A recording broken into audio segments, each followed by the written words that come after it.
Tornato, regia, applausi per Filippo Galli. Ciao Filippo. Mi dicono che come al solito ti siamo venuti a rompere, sì, però ormai lo sai. Però Filippo, non potevamo non venire da te qua, perché tu lo sai, noi ci emozioniamo, ci innamoriamo ogni volta che fa l'esordio un giovane che viene su dalla primavera, eccetera. Volevamo la tua sulla prestazione di Simic, che abbiamo detto ci ha colpito, Filippo, al di là del gol, e ha rischiato anche di far doppietta, tra parentesi, ma ci ha colpito la personalità con cui è entrato.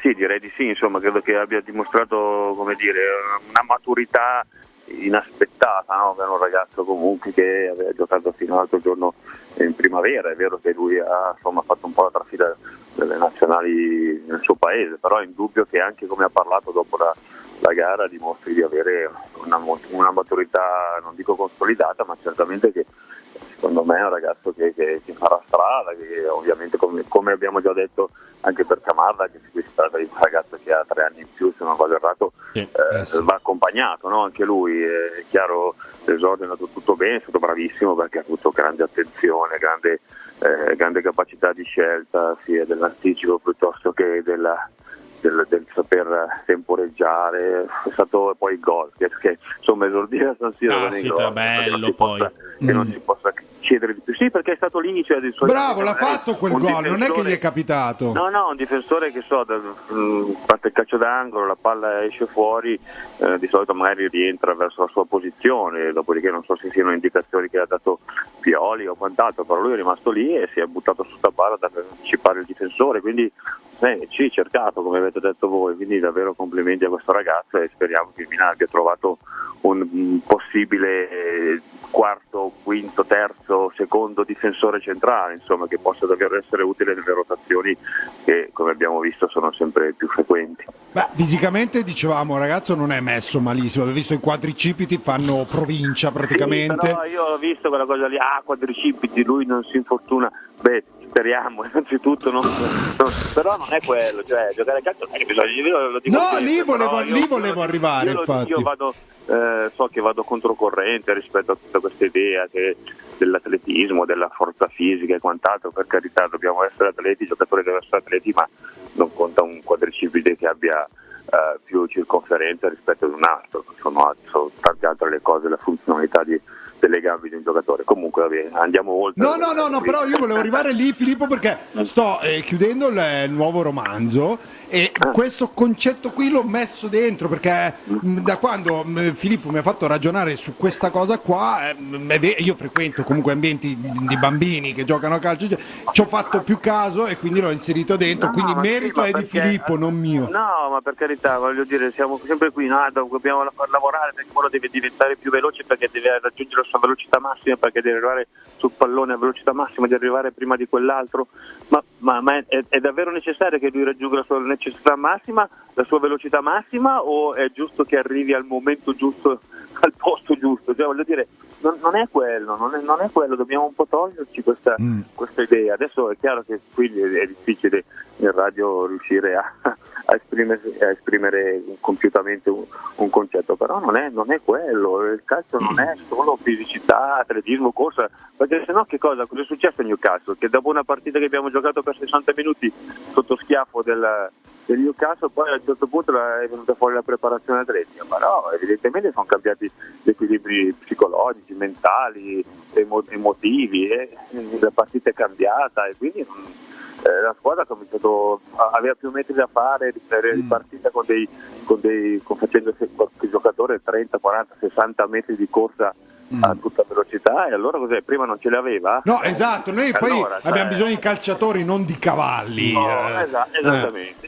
Il calciatore è uno sport, il calcio è uno sport particolare, è uno sport di situazione, e il calciatore deve essere in grado di leggere le situazioni, non essere il Mennea di turno o non so, un altro velocista. A me viene in mente Mennea, Usain Bolt. Infatti quando ha giocato a calcio ha fatto ha fatto disastri. È no? vero, Vabbè. anche questo col Manchester United. Però, non andiamo nelle banalità. No, Va bene. resto su Simic, Filippo, perché ti volevo chiedere due cose. In realtà sono due domande che vengono dalla chat, quindi dai tifosi del Milan. La prima è anche una riflessione mia, ovvero io prima del Frosinone, quando Teo doveva giocare centrale, è vero che c'è una partita importante con Newcastle, però lì io lo chiamai a gran voce Simic, dicendo ma un ragazzo che gioca in primavera già forte, già mentalizzato e tutto, eccetera eccetera, può giocare in Serie A già al fianco di Fikayo Tomori. Mi erano state mosse delle critiche su questo e abbiamo aspettato. La mia domanda è, secondo te è stato giusto aspettare la partita col Monza? Non lo so, non ce l'ho la risposta, però visto com'è andata, sì. Ma non era già pronto, non era un giocatore già pronto? Era pronto adesso, poteva essere pronto anche 2 settimane fa, non lo so, ma cioè, non è quello il punto, insomma, evidentemente Pioli, lo staff hanno avuto delle sensazioni, hanno avuto poi fare delle scelte tenendo sempre come posso dire, in considerazione tutto il contesto, tutto quello che gira attorno ad una scelta. Non è solo il fatto che il giocatore è pronto o non è pronto, è capire anche quali sono le altre possibilità, e capire insomma, tutte veramente delle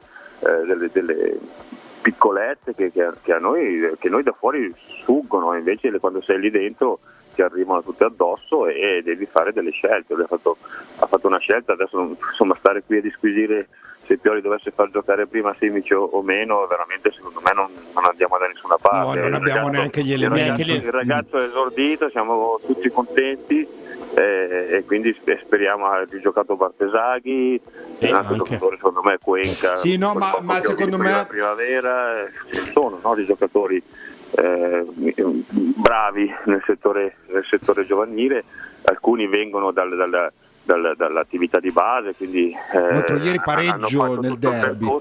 Sì, altri hanno fatto il percorso, altri invece arrivano dal player trading, come lo stesso Simic, perché credo che Simic sia arrivato 2 anni fa, insomma, e quindi la scelta dei giovani è anche dovuta allo scouting, no? E qui bisogna dare merito a Moncada e tutto al gruppo di lavoro. Certo. No, vabbè, ma Leo ti ha fatto questa domanda perché voleva semplicemente che gli davi ragione su questa cosa. No, Filippo, chi ti ricorda tra l'altro? Chi ti ricorda Simic, che ce lo chiedono anche qui in chat, come tipologia di difensore? Io sono scarso nei paragoni. A me viene, non lo so, potrei dire una stupidaggine di Eckwood, ma non lo so, ma proprio per questa reattività che ha, per questa sua, poi se dobbiamo passare a qualcuno del Milan non lo so, c'erano altri stopper, c'era Nesta, c'era Billy, c'era insomma, diciamo non Dario Simic. No, lui per il cognome. No. Senti, però va bene, dai. Senti Vai. Filippo, non ti chiedo niente degli infortuni, ti chiedo sul sorteggio, perché il Milan ha beccato il Ren alla fine. Il Ren. Ok, il Ren. Si può dire Filippo che alla fine passerà una squadra rossonera al turno? Per forza. Sì, possiamo dirlo, tirare forte.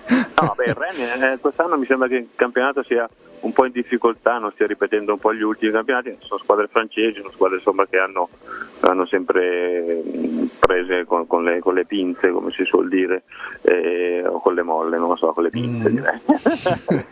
No, però ecco, sicuramente il sorteggio poteva certamente andare peggio. Quindi credo che sia assolutamente alla portata del Milan, dopodiché vedremo come arriveremo in quel momento nel doppio scontro. Sì, che manca 2 mesi. Esatto, no, l'ultimissima Filippo è una domanda, ci sono rimasto un po', perché non eri in Brasile a giocare con le leggende del Milan? Cioè noi volevamo Filippo Galli. Vi ringrazio perché non mi hanno chiamato, perché credo che fossero le leggende più leggende e le più vicine al contemporaneo, insomma, io vado indietro nel tempo. Beh, più leggenda di te, voglio dire che... Franco c'era? No, mi sa di no. Se c'era Franco, allora giustamente non c'ero neanche io. Ah, dici che era una questione anagrafica? Non lo so, comunque è stata una bella cosa, un bel momento. Vabbè. Era per dire che sei sempre nel nostro Sì. cuore, per noi sei tu il titolare di quella squadra delle leggende. Bene, allora mi fate forza. Grazie. Filippo, ti vogliamo Ciao, bene, Filippo, buona giornata. Grazie anch'io, ciao ragazzi, forza Milan. Ciao. Non so se